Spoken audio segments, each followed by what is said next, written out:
Sveiki, garbūs žiūrovai. Šiandieną mūsų laidoje mes vėl kalbinsime vieną žmogų. Net nežinau, kaip jį dabar man čia trumpiau pristatyti. Tai yra mūsų visuomenėje labai žinomas žmogus savo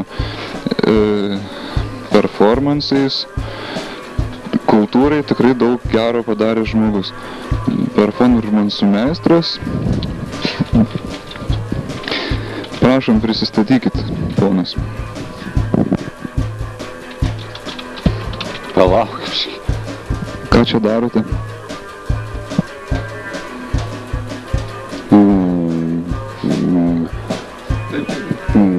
Klausiu, atsileidimo. Kokio atsileidimo? Leidimo, klausiu, ar galim... Čia kišinai. Atsiprašau. Ar galiu publikuoti pasisavintą vieną dalyką? Jūs pasisavino kažkokį dalyką. Kokį jūs dalyką dabar pasisavinote? Ką tai gali reikšti? Ko tu panikuoji, čia aš turiu panikuoti. Ai, gerai. Ko tu žiūri, ką? Operatorių, kuris čia turi panikuoti dabar, aš pamiršau.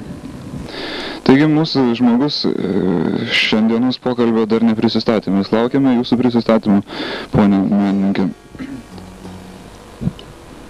Aš Urbailynas Tomas. Malonu. Mes norėtume šiandien jūs pakalbinti apie jūsų atliekamą meną. Gal sutiksite? Dabar neatlieku meno. O aš tai iš vis niekada neatlieku. Ko tą žiūri?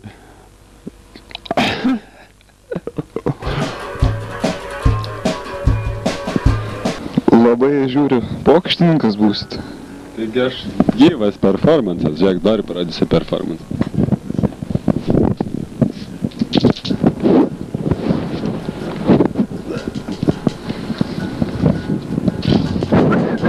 Čia.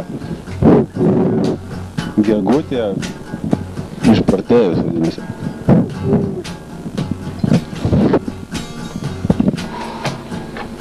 Ačiū Jums už performansą.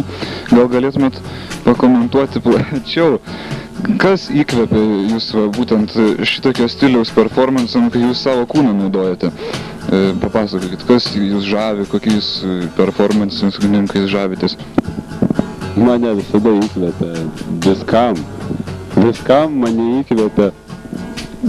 Tai... Kaip čia dabar pasakyti?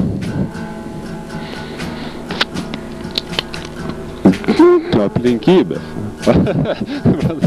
Mane įtakoja aplinkybės, aš viską darau netyčia. Kaip prasidėjo visas jūsų kaip menininko karjera visa? Kaip jūs pradėjote? Prasidėjo tada, kai tapau luošys fiziškai, tai tada galvoju, nebeliko kitos išeities, tik tai dvasiškai sportuoti. O taip, jūs minėjote, kad tapote luošys fiziškai, taip mes žinom šitą faktą, tai buvo rašyta ir knygoje apie jūs. O kada jūs tapote luošys dvasiškai? Netapau dar. Ai, tai supratau. Aš čia papokštavau. Juokas čia toks. Tarkim, apie kultūrą pašnekėkim. Kokios kultūrinės reformas jūsų manymu vykdo jūsų performansų socialinis integravimas į visuomenės brandą? Geras. Ačiū. Mūsų šis menininkas Urbailynas yra atlikęs labai nemažai tapybos tokią seriją padaręs, labai gražią darbą. Čia matom originalas kabančios sienos.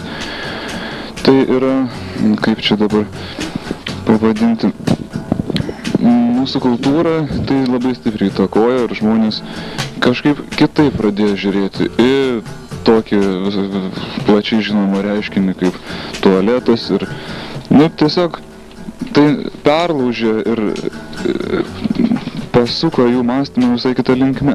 Kas įkvėpė būtent, kaip jūs sugalvojate šią darbų seriją? Papasakokit šios darbų serijos atsiradimo istoriją. Buvau piktas tada. Piktos muzikos klausiau Ir netyčia taip kažkaip gavosi. Atsisėdau ir pradėjau laužyti kojas ir rankas ir taip ir gavosi. Man patiko. Taip.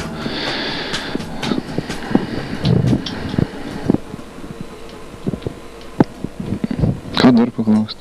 Reikia sugalvoti kokį suktą klausimą, kad jis negalėtų atsakyti. O galiu aš tavęs paklausti? Gali. O kodėl tu dirbi žurnalistu? Iš idėjas. Savanoris, žurnalistas. Nu tai aš noriu apšviesti žmonės, kad matytų, kas vyksta pasaulyje, kad būtų matoma, kaip iš tikrųjų, kad Lietuva turi labai platų kultūrinį gyvenimą, o ne tik tai, ką mes matom per televizorių. Taip, be pinigų dirba. Mane per kur matot? Kur mane matot per kur? Jūs vat, čia priešai save matau, labai malonu. Jo, žmonės per kur?